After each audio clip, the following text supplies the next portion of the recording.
Hi, everybody. Welcome to yet another fantastic episode of the Alchemy Lab. And already my new guest is misbehaving, which is great. We knew he was going to misbehave, but just settle down just for a moment while I at least introduce this episode.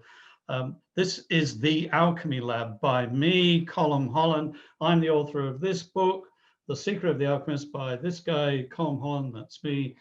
And that's all about Paulo Coelho's amazing bestseller novel, The Alchemist. And that is why we're in this metaphorical alchemy lab today. We've got all kinds of wonderful concoctions going on. I'm stirring up a special potion over here. Those of you that have been in previous episodes, been watching or listening, know that we always leave the episode with an amazing potion of some sort that's going to completely transform our lives. Now, that is the key word, everybody, the word transform, because that's what the Alchemy Lab is all about. We're not necessarily going to turn lead into gold, but we are definitely going to turn the lead of ourselves into something much more valuable because of our guest today, who I'm thrilled to, let's welcome in. Hi, Brendon Lemon. How are you? How are you? You all right, Colm? You all right? I'm all right, mate. You all right, I'm all Colm? right. Yes, that's an excellent English accent you have there. It's so funny because before we started the podcast, the listeners should know I said that to you once already because my very British family says it to me, and it always makes me as an American feel like, why? Is this, you think something's wrong? You think something's wrong with me? Yeah, well, it's payback for everybody, for you guys over there saying "What's up" all the time. Yeah. Oh, nothing's up. You know, they say to me, "What's up, Colm?" And I go, "Nothing. Everything's fine at the moment." Because "What's up" here means what's wrong. Yeah, what's up? Yeah, it's fair. I feel like maybe there's some intentionality behind the idea that we're effectively miscommunicating our common language to one another. Absolutely, and so we should too. Okay, who is Brendon Lemon? Brendon is the author of an amazing book. I couldn't put it down, by the way, Brendon. It's called The Power Bible. Have you got a copy floating around at all on your desk? Boy, I wish I did. I'm on the road. I'm in Austin, Texas at the moment. And okay. so I've got my electronic copy, but I wish I had one to show up and be like, here it is. Well, we'll put the link, everybody, down below. There will be a link to where you can find this book in amazon.com.co.uk. It's called The Power Bible. It's all about how to light the mastery and confidence in yourself at a deep internal level. I can't wait to get deep and internal, Brendon. This is what this I say that on most first dates, actually, Colm, when I go out with someone. I can't wait to get deep in it. I'm sorry. I should come with a warning for your audience. I apologize. Yes, we know that you mean emotionally. Yes, that's exactly what I mean. Thank you, sir. I mean emotionally. You know what the truth is, actually, if I can digress for one moment, I find dating for me actually until my late 20s was rather challenging. And I think it was because I'm not very good at surface level conversations. As a comedian, you would think that I'm actually quite good at that level of, hey, how are you? How's the weather? Did you see any movies? Like that kind of thing. But I'm actually not very good at it. And me and my co-author both, I think, were sort of hamstrung in our early dating lives because we were far more interested in deeper, more meaningful conversations than we are in in sort of surface level things. And at a certain age that can turn off a potential partner pretty quickly, Yes. He made me laugh. At least they can say that. That's true. Yeah. So what your book intends is to teach us how, by using that confidence in ourselves, we can move outwardly to clearly see the frames, quote unquote, and agendas, quote unquote, being used by the people around us. Now, one of the key phrases right at the beginning of your book says this, that to have power over another, you must first have power over oneself. What do you mean? I mean, what do you mean have power over yourself or over something? Well, what kind of power are you referring to here? Yeah, this is a good question. I think I should probably I should talk about what power is, and I should talk about what frames are. I think you should. Yeah. So you by the way, this was a great question you forwarded me beforehand, and there's a lot of social conversation that takes place around power, power dynamics, power struggles. In the United States right now, there's a lot of conversation about Republicans sort of openly using power grabs and things like this. Whatever your politics are, sure, maybe that's happening, maybe it isn't, but it's interesting because many people don't define what power really means. And so the working definition we use the book is power is the ability to affect meaningful change in the world. So you could fall down the rabbit hole going, well, what does meaningful mean? What does change mean? What is the world? And now you're a philosopher. That's fine. But the simple working definition is, look, power is something is one way, then through your actions, it is now another way. And that can operate in many different ways in many different places. It can look a lot of different ways, but at its core, that's what it is. So power might be, I'm out of shape and I want to get in shape. And do you have the ability to change your schedule, to change your eating habits, to change your body? Do you have that ability? Okay. If you're powerful enough, then you do. You can affect meaningful change in your life. Do you have the ability to get a raise at work? You know what I mean? Do you have the ability to change the work you're doing so that it's high enough quality that people want to pay you more? Do you have the ability to change your relationship with your boss or your office so that they either pay out the value you're already providing, or they're paying out the security of wanting to keep you versus having you go somewhere else? That's what we mean by power. Okay. That power is the ability to affect meaningful change in the world. So we've kind of written the same book, and yours is called The Power Bible, and mine's called The Secret of the Alchemist. Yeah. Those that have read my book, I'll just remind everybody here, this is my book. Those that have read my book, I love it. I know, will tell you, Brendon, that I talk a lot about the power of unconditional love.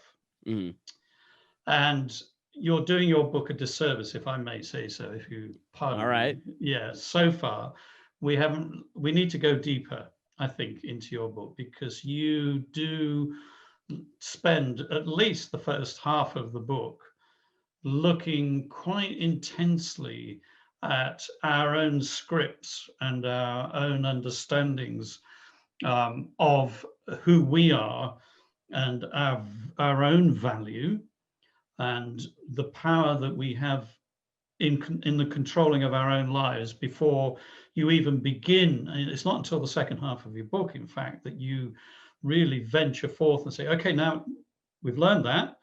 Now, how can we apply this to situational problems? So whether that's a romantic relationship, whether that's a business relationship, whether it's a political relationship, whether it's a meaningful relationship of any description. So just walk us through maybe 1, 2, or 3 of the key steps that you outline in the beginning of your book about what do we need to know about ourselves and the way we think, and how can we change that first? Yeah, I appreciate that you brought that up, because that was, so my co-author and I, who's the co-author? The co-author is another comedian who's a very close friend of mine named William Petit III. Okay. He's actually a British citizen himself. Okay. And we met through the stand-up comedy world. Bill and Brent. Yeah, Bill and Brent. Bill and Brent. I love. I'm gonna go talk. I feel like that might be our new moniker. Yeah, it's funny because we both had nom de plumes that we at one point wrote different articles and things under. Mine was Rafe Cortez, which was almost what my name was. Yeah, I have a whole stand-up comedy bit about it. Wow. That my parents almost named me Rafe Cortez, and it's weird, Colm, because like how many, the most common name for dentists is Dennis. So you're like, people grow into their names. So like, who would I have been if I had been Rafe Cortez? I'd have been like I think I've been the cocaine king of the Caribbean. Oh, I no, think let's not go there. Yeah, right. Actually, I think you and I are reincarnations, by the way. I think we're possibly reincarnations of two of the greatest Irish saints of all time. So, and they knew each other in times past. So St. Brendan, Yep. St. Colm. I mean, oh no, we can't be reincarnated because they were Catholic. And oh no, Yeah. Sorry, I'm sidetracking again. That's fine. Please continue. Like Saint Brendan, the potential discoverer of the New World, actually in the 8th century. Yes. Some people believe. Yes. So we can blame him then. Yeah. Thanks a lot, buddy. So, yeah. That's my co-author and I, and we just to get back to answering your question, a big part of the book, and I think a reason why it's had the kind of success it's had is that there's a large section right at the beginning, the first half of the book, that basically goes, look, if you want to try to change something in the world around you, you have to look internally first. And that's the way that a lot of this works. I think this is partially why I thought this conversation would be a good fit between the two of us, was that I know that you are very focused on this kind of thing also. And, a big part of it is why are you getting, we don't exactly approach it this way in the book, but I want to sort of draw it out this way in this conversation, which is if you are in a place in your life where you realize, okay, something needs to change, you have been doing something to get to the point now that it's not working out and you need to change it. Whatever that is, there's a number of, like you said, scripts, but sometimes you could also say, we would say frames potentially, or narratives, which are all kind of, I want to talk about frames as well. Yeah, well, I'll introduce that in a second. That these are things that are shaping your mind and shaping your life, and you might not even be aware of them. And the hard work, has to first do with the fact that you need to sort of exhume the things that are inside of you to figure out where your emotions coming from, how are your frames and beliefs affecting your emotions, how are your emotions in turn affecting those things. Do you have environmental frames that are running in the background? Do you have frames that have been imposed by you? One of the things we say in the book is like, look, if you don't choose your character, if you don't choose your frame, the world will choose one for you, that it will do what is beneficial to it with you versus you exercising actively to enforce your frame to benefit your life in the world. Okay, whoa. Okay, hold on. You said whoa. Okay, you are a philosopher. You just said something extremely important there. So this is what I thought I heard you say. If I don't have a strong frame of my own in my interaction with the world, whatever that looks like, if I don't have a strong frame and bring that to my relationship to the world's going to put its frame on me anyway. Yes. Well, I don't get a choice in that. So that's just that's good. Well, hopefully you eventually reach a moment of choice. Yeah, but up to that point. Well, and this is the truth, is that a lot of this background information has been chosen for you already. That you are entering a world that already has so many frames enforced around and on top of you, that you're assenting to the use of them without realizing that you're doing that. And so whenever you encounter sort of the edge case of where the frame breaks down, that's when you get a moment of choice. That's when you realize, okay, maybe I guess I'm trying to think of a good example off the top of my head. We need some examples, I think, if you can. Yeah, like a big one that we use. All right, policing in the United States is a really good example right now because it's a very public example. Okay, but we're not going to get into trouble here, are we? No. Okay. We're not going to get into any political space. The point that I'm making is there is a frame in the United States, and that frame is the authority of the state. And the authority of the state is very old, since, let's say, Hobbes wrote the Leviathan. And the concept is that there is the state has a mandate on the use of violence and violence to enforce law, but that works because we all vote on it. And since the sovereignty is public and popular, we are all assenting to the use of this law. But in the United States, that's running aground on the idea that there's all kinds of edge cases where you're like, well, this doesn't actually work here. Like when we compare the data, it's pretty clear that there are certain groups of people who are being, depending on, I guess, your perspective, are being misappropriately handled by the police. And that's a frame case. So the United States is reaching publicly a moment of choice where we go, what do we what are we going to do here? Are we going to continue like everything is normal? Are we going to, so we didn't ask. And this is the argument that, communities who feel that they're being mishandled by the police are making, is that we didn't ask to be policed this way. This is not something we have asked to do. This is something we've inherited. These are frames that are hundreds of years old. And that's true in your family, and that's potentially true in your life. So a good one is there are families who, I mean, just to use the example, the personal example of, of fitness, there's some families who are very fit. There's some people who are born into families, maybe it's genetics, maybe it isn't, but the frame is fitness, which is you're going to exercise often, you're going to exercise early, we're going to eat good food.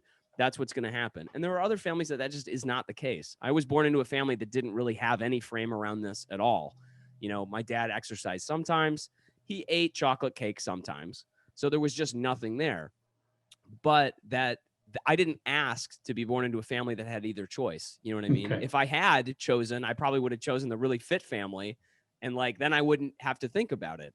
But even someone whose frames are positive, that reach positive outcomes in their life, they didn't necessarily have a choice in the creation of them. So when you say, I didn't have any choice in the matter, maybe you didn't until you hit the edge case. Maybe the fitness family's frame of fitness and always having something being forward works until it doesn't. It works until you now have a job where you need to work 12 hours a day because that's just what you got to do for some reason. And you can't make healthy choices and your frame is breaking down. That's where the moment of choice actually comes in. Does that make more sense? Yes. Can I give you an example? Yeah. To comment on. So some people don't choose this frame, but it just plays out through their life that they feel as though they are the victim. Yes.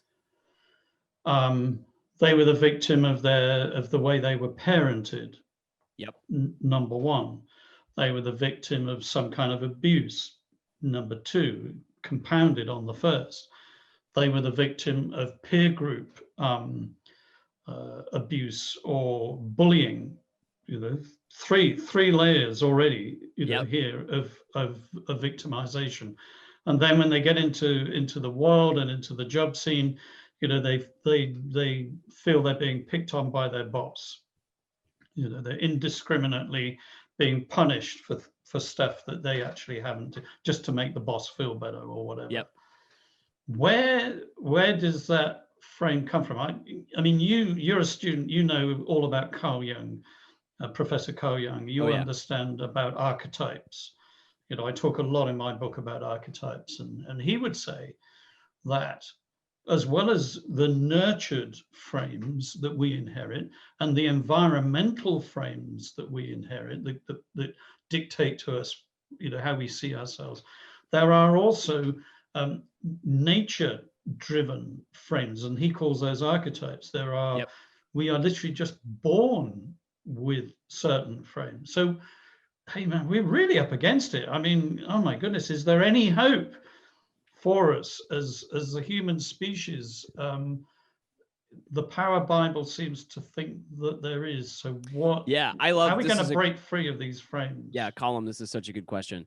If your viewers are watching, I'm smiling so hard, and it's not because I'm happy with the state of affairs in the world, but it's because I really love this question. Okay. So in our book, we talk about the victim frame, and we pose that against the champion frame. And in its most base level, simple description, the two differences are that a victim frame believes that the world is more powerful and acts upon you, and the champion frame believes that you are powerful and act upon the world. Yeah. That's what you do. And the victim frame is reactionary. The champion frame is proactive. Good. And you can decide in a moment of choice. I mean, the perfect example of this in the book that we reference is Viktor E. Frankel's Man's Search for Meaning. I'm sure you're familiar with this. Potentially your listeners are also. Viktor E. Frankl was a Jewish psychologist who invented logotherapy, changed potentially the field of psychology after the Second World War with his introduction of that concept. And he was in a concentration camp and almost killed, lost his wife, lost his children. Mm-hmm. Was really, I mean, I don't think you can think of a worse place to potentially be certainly professionally. I don't think you could think of a worse place to be ever. It's quite bad. And he was in that moment faced with a choice, and he realized, he said, the Nazis can take a lot away from me, but they can't take away my ability to choose how I'm going to feel about this or what I'm going to do. Yes. I can look at the sun and appreciate I can find the smallest places of appreciation in my life. And I can't think of, if he can do that in that moment, we can all do this in our lives. And so what we talk about in the book to come back from the victim frame is to try to find places where you do have a locus of control in your life. Mm-hmm. I personally was homeless for a while. Stand-up comedy doesn't always pay the bills. And I lived out of my truck for a while, and it was difficult. And amongst a host of, very difficult things that I had to do, I started asking myself, okay, what are small areas of control that I do have? I can get up, I can apply to X many jobs a day. I can go to the library. I can get on the computer. I can try to send out some emails. These are things that I do know I can control, and I do have the ability to influence in my life, because it's a matter of perspective. And that's why we that's why we talk about frame. So to define a frame for your audience, a frame is the context around the data, which makes it become meaningful. So any given object can be in the center of the frame, and whether or not art is actually a great example, because whether or not a Banksy is valuable entirely depends on the context around it. Is it a work of art that changed the world, like Marcel Duchamp's urinal or whatever he did? Yeah. Maybe that's valuable. Is it a painting of a famous person that's very old for some reason and relevant to history? Maybe that's why it's valuable. Is it just a piece of appreciating modern art that means nothing because it's a location for a very rich person to create a tax haven for themselves? Maybe that's why it's valuable. It's like there's a whole lot of different reasons, but it's the context around which that thing becomes valuable, and we assign meaning. That's the frame. So the frame is a matter of perspective, and it's a matter of giving or taking meaning from the object inside of it. So how you view yourself, and why we spend the first half of the book talking about it, is incredibly important for you to then see yourself in a way that you become a champion of some space, and then affect meaningful change in your life, and then in the lives of others and other people around you in the world. That's where power comes from. It's all related to your ability to make decisions and believe with some amount of reason that those decisions can affect the world around you. At least your world is where we begin with that. Does that make sense? I hope that did a good job. Yes. No, brilliant. Thank you. So I'm going to play the devil's advocate here. Yeah, let's do it. Not a lot of people know this about me, but I am an immense narcissist. Yeah. I could look at myself all day and still find room for improvement, in those handsome features. But here's the thing. Isn't what you just said, music to my ears? I am not only am I in control of the world, I am the center of the universe. Everybody else is wrong. And it's, why can't they just appreciate that I am so wonderful and just adjust to my frame? I get so upset, especially when I'm tweeting, when people don't even really understand, the immense contribution that I'm making to planet Earth. Yep. So what's the difference with that kind of power?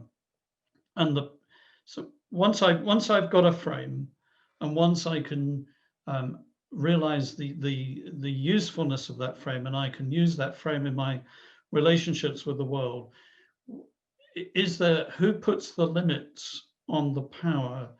When does a power stop being meaningful and constructive, and when does it become potentially destructive, as in the case of an outright narcissist, for example? Yeah. So there's actually more than one question in there. So let me draw them out as I think I heard them. One question is, what are the limits of maybe the ability of frame control? That is, if I hold a frame, where does the end of it go? How does it reach its conclusion? Yep. That's, I think, one question. A second question is, maybe holding a frame is virtuous, but at some point the holding of it becomes a vice. And that I believe those are two separate questions that are kind of inside of the question you just asked. Yes, a brilliant interpretation of. I had no idea what I was saying, but you made sense of it. Yeah, I think it is easy to. So there are the science of frame control goes back to neuro-linguistic programming, which has been very helpful for some people and very detrimental, I think, for some people. The Nexium cult that got broken up in New York, one of the founders was an original person who studied neuro-linguistic programming. And neuro-linguistic programming, for anyone who doesn't, who's this is a new term to, is basically was simply the study of how language interacts with the brain and how people can get. It's the basis of hypnosis. It's the basis of, at some point, sort of talk therapy also becomes like this. But it has been on the record to be destructive, and so there's an idea that at some level, I think your question was asking, if we're saying there's this virtuous, where does it break down? Where does it become?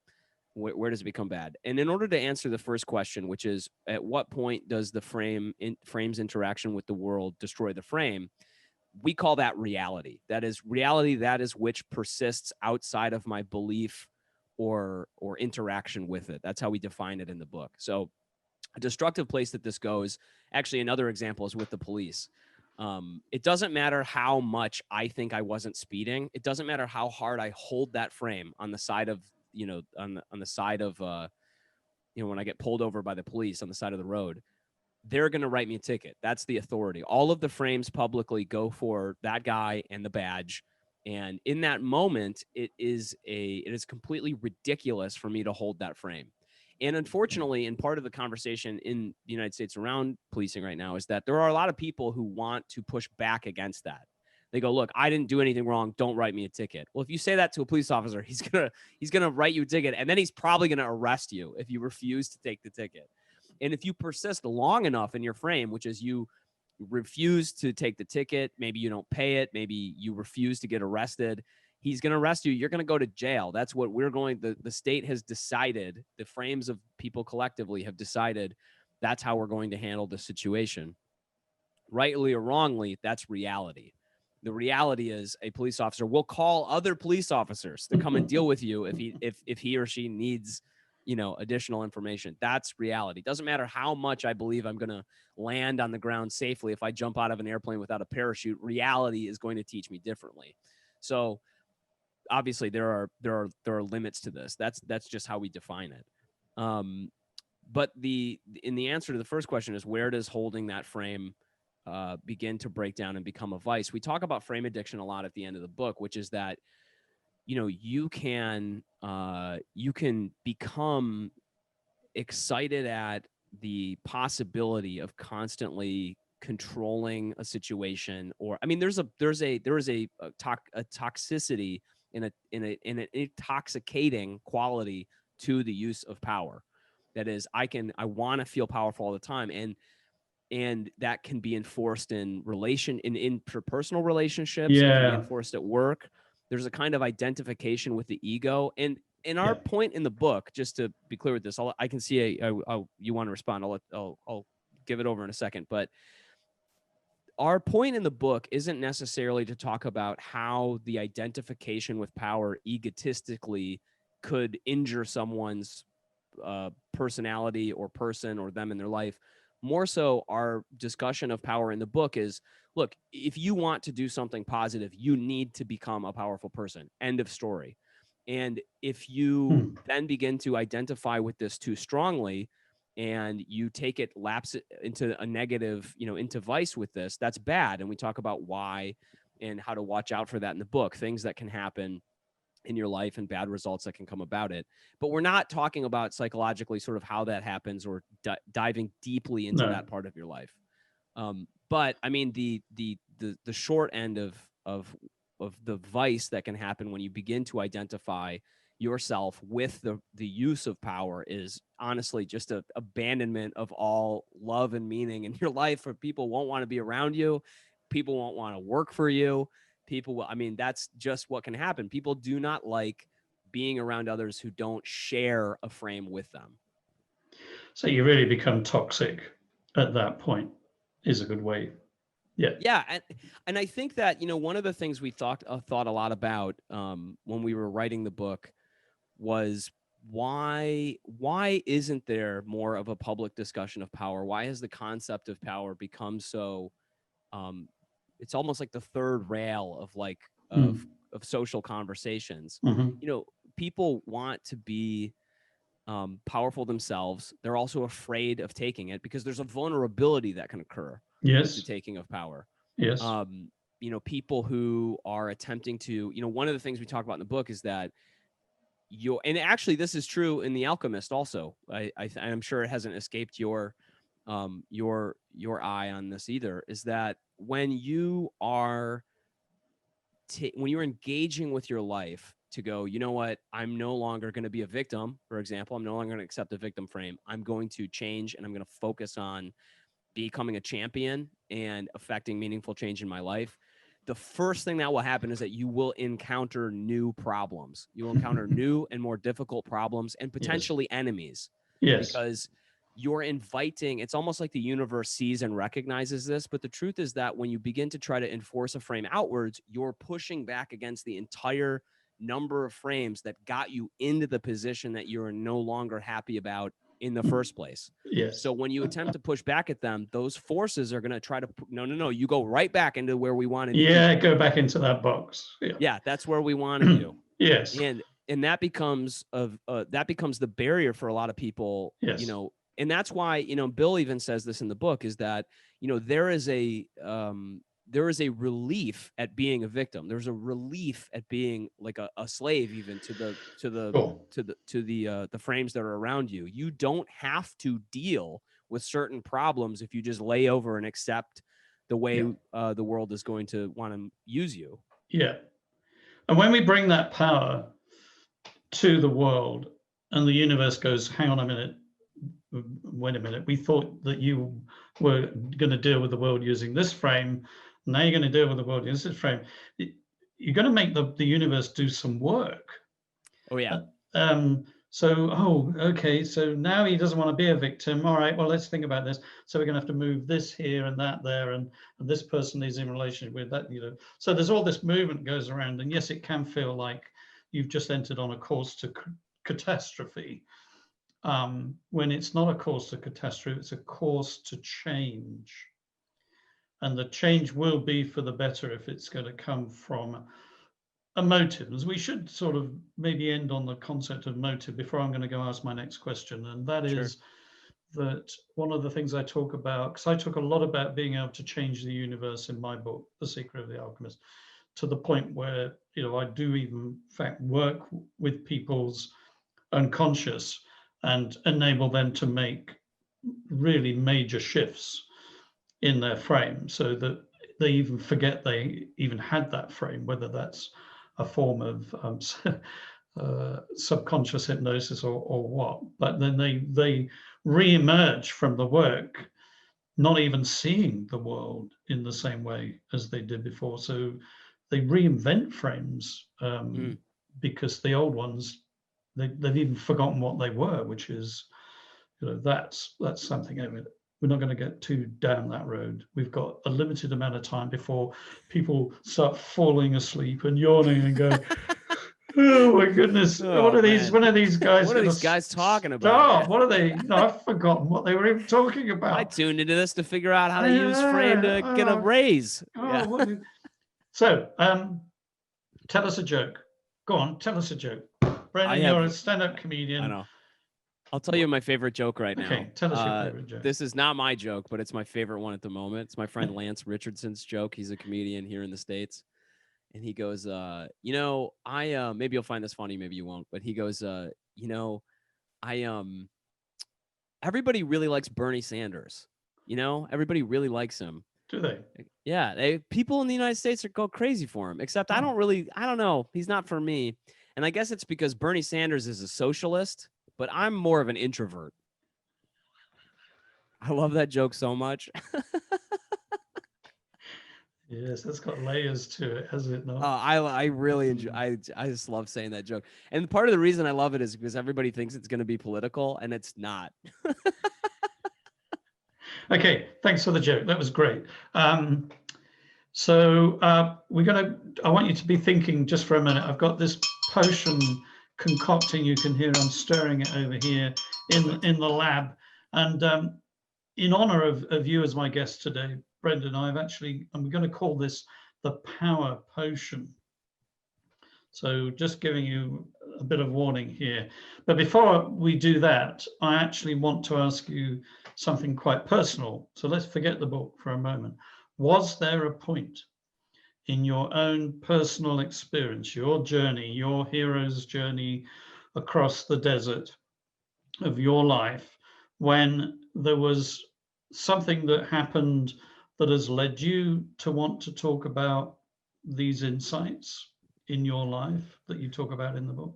Yeah. And I mean, I mentioned it earlier. When I think the biggest moment for me was I was homeless, and I had that was a whole series of stories, but there were 2 points in it that I think caused me the most challenging stress that I think revealed a lot of my desire to, learn.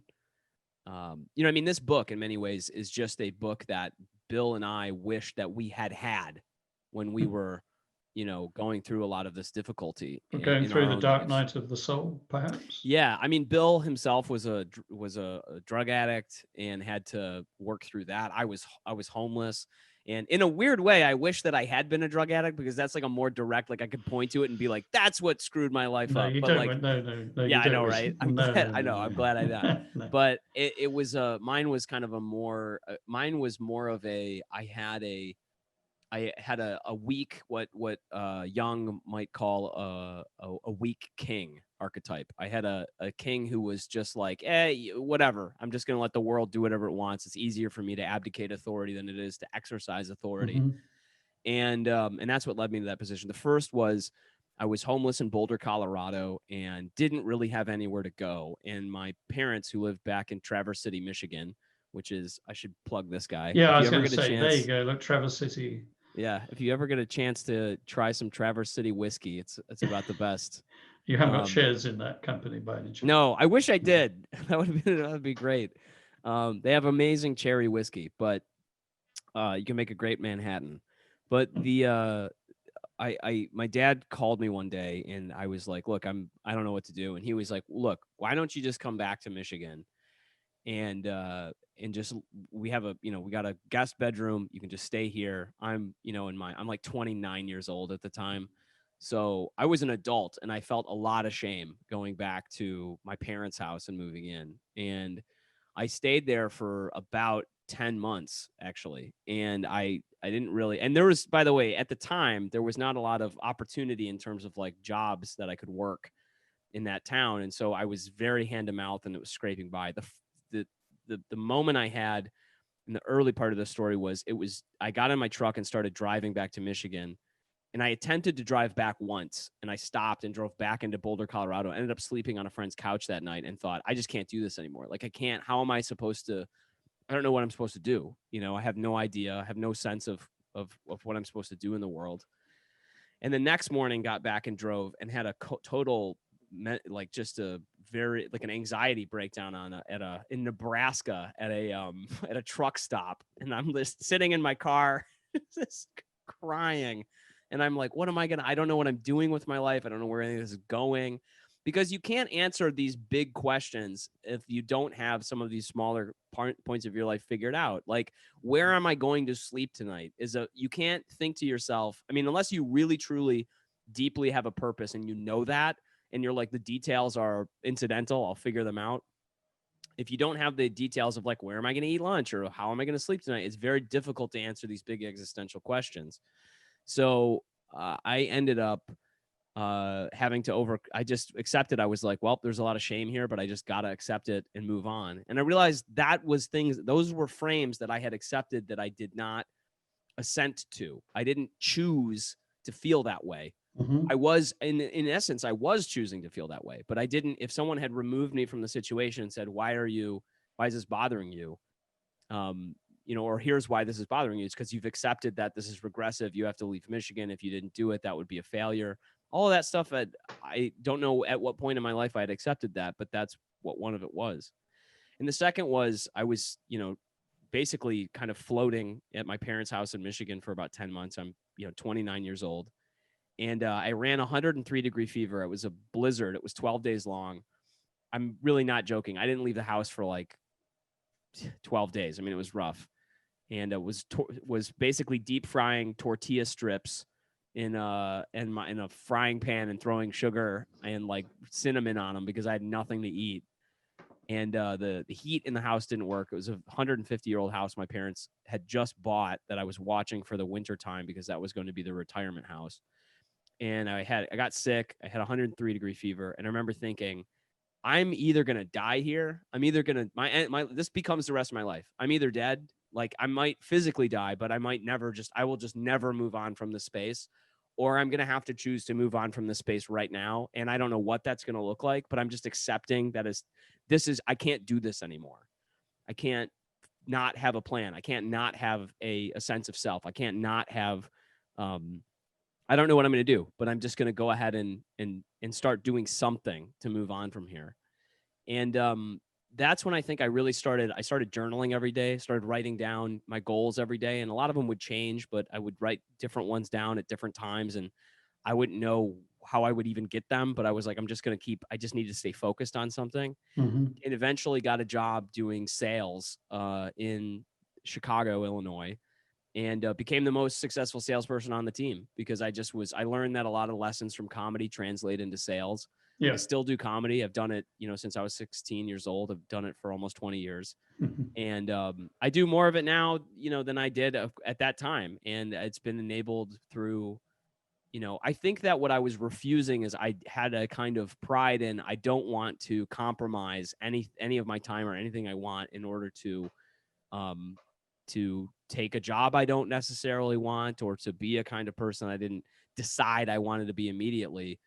And I think all of that was just really getting in the way of me being able to live an effective life. And I don't know where those frames came from, but that was those were the two moments I think that caused me to want to write this book, and the lessons I took out of those moments of choice and what they became sort of informed the rest of the book. And when I met Bill, my co-author, I realized, oh man, he had a very similar situation with him being on basically recovering from drugs. As he just decided, he almost died once, same thing. And he thought, I cannot be this person anymore. And that moment of choice, it's amazing how the lessons that we took out of that were so similar to one another. So when we make that choice, according to alchemy, the whole universe conspires to make life work for us based on that choice. And in my book, I name it as the power of unconditional love.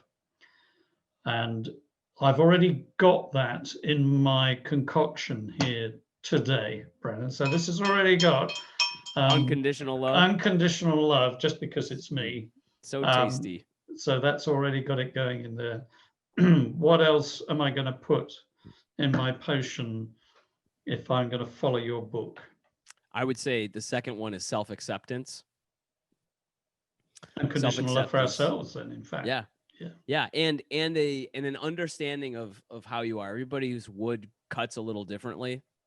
Everybody's wood grain works a little differently. Sure. And accepting what yours is, I think, is a really good part. Self-acceptance. And self-acceptance is a practice that we talk about a lot in the book. It's a continual acceptance because yourself is changing over time. You have to do that. If you accept yourself, I think if you have unconditional love, and I think the final bit of the potion would be, a self-confidence that comes through experience and an accepting of acting in the face of fear. let's talk about that confidence for a moment, because it's key, isn't it, in your book? That is, in a way, the treasure. That's almost the prize. That if you go follow the steps of changing your frame, like self-acceptance, understanding that unconditional love has a power that can move stuff. The final thing is that we emerge with this confidence. And in the story of the alchemist, when Santiago leaves the crystal shop, those who know the story, he's dressed in white, he's got gold in his bag, he's worked really hard, he's dealt a lot with the doubts, his self-doubt within his own heart, and he emerges and he's kind of ready for anything. If we don't reach that point of confidence, do you think we just have to go back to the beginning and relearn the lessons, or do you find that sort of miraculously that confidence appears? Because I'm leading you on, and I'm trying to put words in your mouth. I think, actually, let me tell you, I nail my own colors to the mast, because that's what I'm really doing here, is I actually think something magic happens psychologically in our relationship to the universe, in our relationship to ourselves, in relationship to the force that wants the best for us. Is there is a courage, a newfound confidence that is ours for the taking. And I think that's one of the reasons I loved your book, is that I heard that same theme coming through, that there is some magic here to our existence as human beings, and we can tap into that, and it does manifest itself as courage. As you said, it also manifests as confidence, and particularly in broken relationships. Yes. I find in interpersonal relationships, romantic relationships, whatever you want to call them, it's really easy to destroy those relationships through a lack of self-confidence. Yeah, and I think that people are attracted to, I mean, just to speak to that for a moment, I think people are attracted to you, the subject, for your best qualities.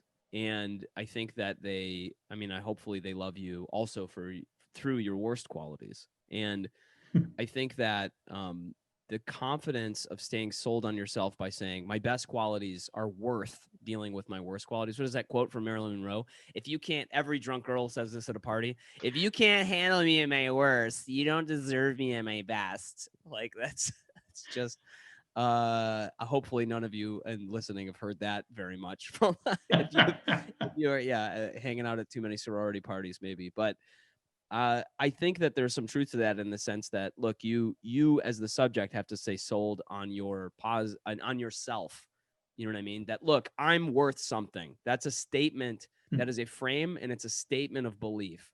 And you're acting in the face of that belief. And I think that when you lose confidence, when you have a weak, let's say a weak king, or a weak, whatever. I really like that archetype that Jung talks about, because that is what the voice of the king, I think, is what, or queen, if you're a woman, is what people are attracted to. That's who they react to. And if you have a weak archetype in that space, a weak frame, a weak sense of self-confidence, it's going to reflect in your relationships and how it comes out. People get tired of being around people who are like, well, what do you want to do type of people. People are attracted to you for being on your mission. I mean, Santiago is a good example in The Alchemist, because it is ultimately his mission, and his mission in life, that wraps his life together. And some of that you learn, just like in The Alchemist, after the fact. I mean, you can't ever necessarily know exactly what's going on. Something that I have struggled with before is the point in the story where he's at the crystal shop, and he has money, and he's got this woman who's very interested. And he goes, I could stay here, I could live a good life, this could be comfortable. And the acting of the confidence, specifically in the point in the story you're talking about, is a very difficult one, because he's like, this is the best my life has been, and I'm about to leave it to go into a scary other place, and I don't know where it's going to end up. And bad things happen to him after that point. And ultimately it was worth it. He gets to the end, and it's it all comes together. But I think that level of confidence, the other thing to mention here, and something that we don't talk about in the book, but is true, and Joseph Campbell talks about, is this is, you're going to encounter monsters in the story, and those are going to look very scary. And the confidence appears through the action, that you don't have the confidence and then you go do it. There's a really good quote from, I forget what movie. I think it was Three Kings, where he goes, no, here's how it works. You do the scary thing and then you get the confidence. And it's like, it's the doing of and the existence with the scary moment that is the magical aspect of the receiving of the confidence. That's the gift, what exactly Campbell would call the elixir or the boon or the seizing of the sword. It's like all of those are kind of similar, moments. We're out of time, Brendon. Oh, shoot. Can you believe it? I mean, I know, right? Gosh, I think we've still got one viewer left who's stayed the distance with us. So for the benefit of the one viewer, I did, in my questions I sent you, I did say, would be lovely if you could quote us something from your book, something inspirational to give to our one viewer, so they can say, see, it was worth staying to the bitter end of this Alchemy Lab episode. What would you like to share with them? That's a really good question. I like, let me go ahead and open my book here, which I ought to have had open before. Okay. Listener, could you just talk amongst yourself? Yeah, for like one, yeah, just for one few minutes while Brendon, and by the way, everybody, just to while Brendon's grabbing the quote, below and in the notes for the audio version of this podcast, there is a link to Brendon and Bill's book, and it just reminded what it's called, The Power Bible. It's got nothing to do with the original Bible, but it's certainly something worth reading. I will definitely vouch for that. So let me read just a few short paragraphs here from the end of the Power please Bible. Do. And you may disagree, by the way, Colm, with a little bit of this, but I want to say it. Okay. I want to say it anyway. Well, that's my right under the Fifth Amendment, is it? Or whichever amendment it is. Yeah, it's one of them. All right, so here we go. This is this is actually just from the conclusion of the Power Bible, we tried to figure out how to sum this up, and here's what we came up with. Okay. In his short masterwork, Managing Oneself, Peter Drucker says that one must begin with the question, what do I want my contribution to be? It's true, one must begin there, but to truly answer that, one must also see what's possible. Only after one believes that they have the power to make a contribution can the vision of a contribution be seen. The investigation of power seeks to answer the question, what can I do? As every human has the ability to choose good or evil things, we ask you to answer the question with good choices. The world is indifferent, apathetic, unkind, and often unforgiving. Having power means the ability to affect meaningful change in the world. Power allows you to create space for yourself and for others, and within that space to influence the values and qualities of life for all those people. You have the power to improve the well-being of yourself and those around you. So the part of that I think you'll disagree with. Yeah, no, I read it. I remember reading it. And I remember, I don't agree with it. No. I'm going to have a word with Brendon and put him straight on. I think that you're right to believe that there's a magical quality of love in the universe that captures you at those moments. It certainly did for me. I'm a lot better off now than I was in those darkest moments. But I think what we wanted to instill is that this can be very scary, and the fear is very real. And it is. In those moments, we wanted to end the book with reminding everyone that they really do have the power to do these things, and whether or not they believe it, they do, and that's why they should believe it. That the reality they're entering is one in which you do have the ability to affect meaningful change in your life, and that's the magical quality of love. Yeah, that sums it up brilliantly, Brendon. We wrote the same book. We wrote it from different angles. We gave it a different title, but in the end, I think one of the things we will agree on is that we can make a change in the world around us, and how we reach that point is is our own journey. And thank you so much to you and Bill. Say hi to him for me. Well, for doing the hard work in producing this book, so that, okay, you guys didn't have it with you when you needed it in that dark night of the soul, but hey, this is going to help other people enormously. So great, everybody. Will you please join me in thanking Brendon Lemon? Thank you, Brendon. Thanks so much. Because he's a stand-up comic, so if you don't clap, he feels a bit deprived from the applause.